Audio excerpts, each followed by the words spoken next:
오늘 말씀은 잠언 19장 1절부터 12절까지입니다.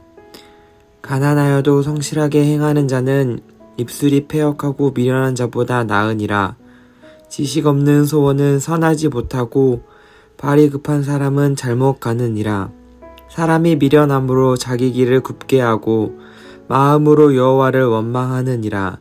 재물은 많은 친구를 더하게 하나 가난한즉 친구가 끊어지느니라. 거짓 증인은 벌을 면하지 못할 것이요 거짓을 말하는 자도 피하지 못하리라. 너그러운 사람에게는 은혜를 구하는 자가 많고 선물 주기를 좋아하는 자에게는 사람마다 친구가 되느니라. 가난한 자는 그의 형제들에게도 미움을 받거든 하물며 친구야 그를 멀리하지 아니하겠느냐 따라가며 말하려 할지라도 그들이 없어졌으리라. 지혜를 얻는 자는 자기 영혼을 사랑하고 명철을 지키는 자는 복을 얻느니라.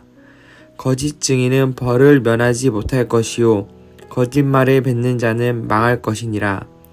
미련한 자가 사치하는 것이 적당하지 못하거늘 하물며 종이 방백을 다스림이냐. 노하기를 더디하는 것이 사람의 슬기요 허물을 용서하는 것이 자기의 영광이니라. 왕의 노함은 사자의 부르짖음과 같고 그의 은택은 풀 위의 이슬 같으니라. 아멘. 지혜자는 두 부류의 사람을 서로 비교합니다.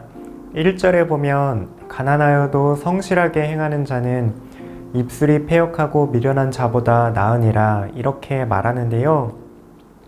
유사한 가르침이 잠언 28장 6절에서도 나옵니다. 가난하여도 성실하게 행하는 자는 부유하면서 굽게 행하는 자보다 나으니라.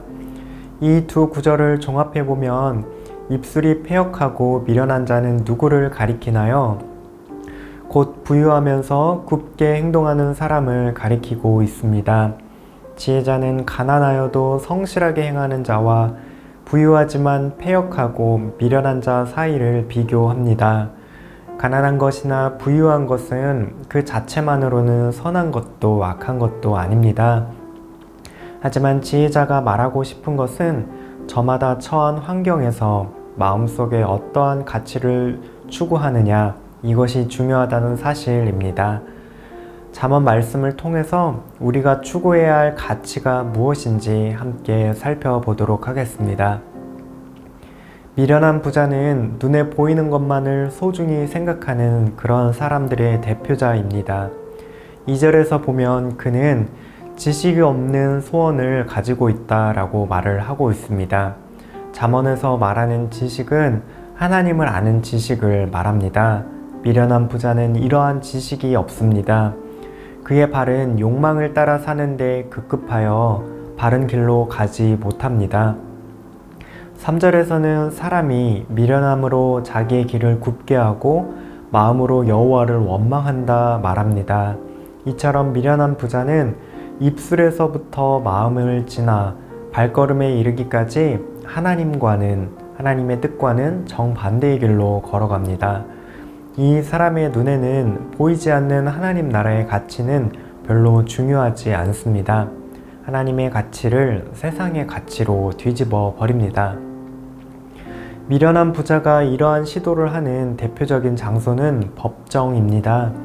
많은 학자들은 4절부터 9절까지가 별개의 구절이 아니라 법정에서 재판하는 상황을 말하고 있다라고 이야기하는데요.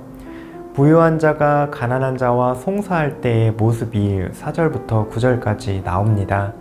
미련한 부자는 친구를 사서 거짓 증언을 시킵니다. 미련한 부자는 자신의 돈을 가지고 친구들을 삽니다.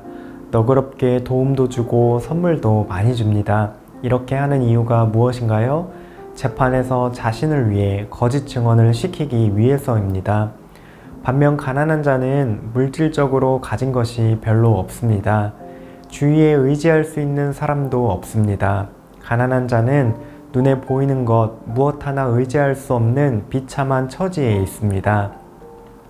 가장 의롭고 공정해야 할 법정이 패역하고 미련한 입술을 가진 부자에 의해서 거짓과 불공평으로 뒤집혀 버렸습니다. 하지만 미련한 부자가 간과하고 있는 것이 한 가지 있습니다. 그는 눈에 보이는 것, 즉 자신의 재물과 친구들은 의지하고 이용할 줄은 압니다. 그러나 거짓말하는 자를 심판하시고 벌하시는 눈에 보이지 않는 하나님은 알지 못합니다. 5절과 9절입니다. 거짓 증인은 벌을 면하지 못할 것이요 거짓말하는 자도 피하지 못하리라. 거짓 증인은 벌을 면하지 못할 것이요 거짓말을 뱉는 자는 망할 것이니라. 거짓말하는 사람을 반드시 벌하시는 분 하나님이 계십니다. 하나님과 영원한 하나님 나라의 시각에서 보자면 이 땅에서의 가난함은 잠시뿐인 비참함입니다. 반대로 부정한 재물을 축적하는 것은 한평생 세상에서 잠시 누릴 기쁨일지도 모르겠습니다. 영원이라는 안목에서 보자면 하나님을 떠난 인생은 결국 영원한 비참함 가운데 놓이게 됩니다. 눈에 보이는 것으로 사람 재판장은 속일 수 있을지 모르겠지만 최후의 심판을 하시는 재판장이신 하나님은 결코 속일 수 없습니다. 요컨대 지휘자의 권면은 이것입니다. 우리가 가난하든지 부유하든지 어려울 때이든지 일이 잘 풀리는 순간이든지 우리의 중심을 돌아보라고 말하고 있습니다. 비록 눈에 보이지 않더라도 우리가 하나님 앞에서 영원한 가치를 추구하며 살라고 말합니다. 우리의 삶의 최종적인 종착점이 어디인가요? 이 세상이 아니라 하나님 나라입니다.